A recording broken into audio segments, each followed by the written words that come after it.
హరే కృష్ణ. అందరికీ నమస్కారం. ఫిన్లాండ్ కబుర్లకి స్వాగతం.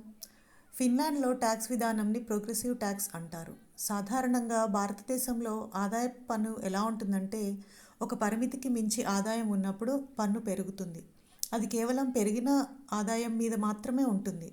కానీ ఫిన్లాండ్లో అలా కాదు. ఆదాయం పెరిగితే మొదటి రూపాయి నుంచి పన్ను పెరుగుతుంది. దీన్నే ప్రోగ్రెసివ్ ట్యాక్స్ విధానం అంటారు. కానీ ఇప్పుడు బయట దేశాల నుంచి కీలకమైన సాంకేతిక నైపుణ్యత కలిగిన వారు రావడానికి వీలుగా ఫిన్లాండ్ పన్నులో ఒక సడలింపు తెచ్చారు. ఇప్పుడు ఎవరైనా కొత్తగా వచ్చినట్టు అయితే ఆదాయం పన్ను 25% మాత్రమే ఉంటుంది. సాధారణంగా ఉండే పన్ను కన్నా ఇది తక్కువ. ఇది 7 ఏళ్ల వరకు ఇలాగే 25% ఉంటుంది. దీన్నే key tax employee card system అంటారు. దీనికి కొన్ని షరతులు వర్తిస్తాయి. అవన్నీ ఫిన్లాండ్ ట్యాక్స్ వెబ్సైట్లో చూడొచ్చు.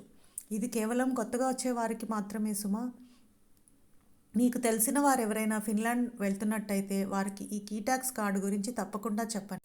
ఇలాంటి ముఖ్యమైన విషయాలు అందరికీ తెలియాలి, లేకపోతే తెలిసిన వారికి ఉపయోగం ఉండదు, ఉపయోగం ఉన్న వారికి తెలీదు అన్న విధానం అయిపోతాయి. మరిన్ని కబుర్లతో మళ్ళీ కలుద్దాం. సెలవు. జై శ్రీరామ్.